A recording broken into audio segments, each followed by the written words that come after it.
No se sabe a ciencia cierta en qué año y dónde nació Adolfo López Mateos. Lo más probable es que haya nacido en Atizapán de Zaragoza, Estado de México, en 1909. Aunque su origen estaba en la clase media, el joven Adolfo tuvo una niñez y una juventud de pobreza después de la temprana muerte de su padre, un cirujano dentista. Gracias a una beca, Adolfo estudió la primaria en el Colegio Francés de los Hermanos Maristas.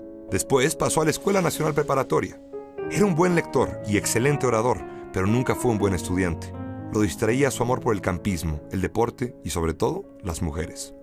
En 1925 conoció en Toluca a Eva Sámano, con quien se casaría muchos años después. Antes y durante su matrimonio tuvo muchos amoríos.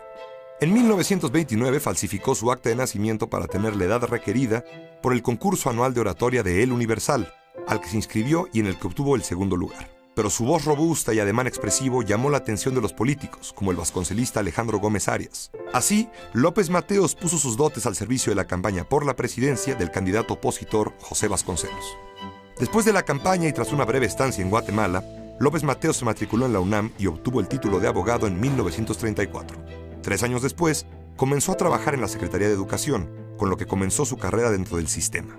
Al poco tiempo, durante una comida en Toluca, el político y diplomático Isidro Fabela quedó impresionado por su oratoria. Hizo que se le designara casi enseguida como director del instituto y a partir de entonces se convirtió en su tutor político. Cuando Fabela fue elegido senador por el Estado de México, López Mateos lo acompañó como suplente. En 1946 le llegó su gran oportunidad.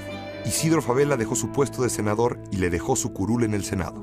Al iniciar la década de los 50, López Mateos comenzó a estrechar relaciones con el también senador Gustavo Díaz Ordaz, muy distinto a él, pero que lo complementaba, y a quien López Mateos le decía Gustavito. Ya era desde entonces todo un soldado del sistema priista, y se convertiría en su mano derecha durante la presidencia. Como secretario general del PRI, López Mateos coordinó la campaña de quien ya era su amigo, Adolfo Ruiz Cortines. Al tomar posesión de la presidencia en 1952, este lo nombró secretario del Trabajo y Previsión Social. Finalmente, el 4 de noviembre de 1957, Ruiz Cortines lo destapó como candidato para sucederlo en la presidencia. Una vez al frente del gobierno, López Mateos fue tan brillante como represor. Se declaró de extrema izquierda dentro de la Constitución. Ortiz Mena, su secretario de Hacienda y Crédito Público, instrumentó la política económica conocida como el desarrollo estabilizador, que dio equilibrio al déficit, disminuyó la inflación y avanzó el desarrollo de las industrias básicas. Con ello, alcanzó tasas de crecimiento del 6% anual. En 1959, López Mateos tuvo que enfrentar el problema ferrocarrilero heredado de la administración anterior. Aunque accedió a algunas demandas de los ferrocarrileros, al estallar la huelga, miles de trabajadores fueron cesados y se encarceló a los líderes Demetrio Vallejo y Valentín Campa por el delito de disolución social, es decir, delitos de orden político. El gobierno de López Mateos también reprimió movimientos magisteriales y de telefonistas que pedían aumentos salariales e independencia sindical. El muralista David Alfaro Siqueiros fue encarcelado, acusado de participar en un atentado. En San Luis Potosí se detuvo y torturó al candidato independiente Salvador Nava, quien se había manifestado en contra del PRI y su candidato a la gubernatura. Soldados vestidos de civiles detuvieron y asesinaron en el estado de Morelos al líder campesino Rubén Jaramillo. Durante su sexenio, López Mateos nacionalizó la industria eléctrica y creó la Comisión de los Libros de Texto Gratuitos y Obligatorios, que se entregaron a instituciones educativas públicas y privadas. Hacia el exterior, realizó numerosos viajes a todo el mundo. Mantuvo una política independiente a Estados Unidos y la URSS.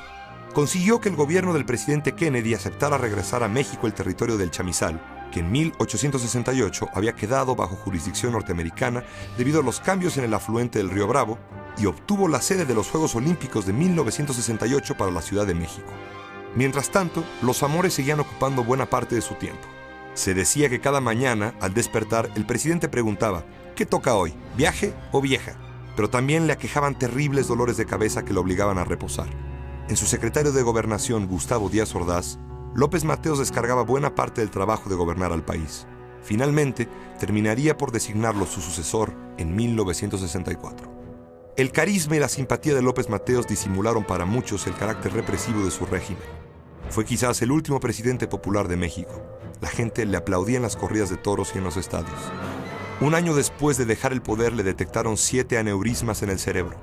En 1967 cayó en un coma del que no despertó y murió 2 años después, sin saber el dolor que ocasionaría al haber dejado el país en las manos severas de Gustavo Díaz Ordaz.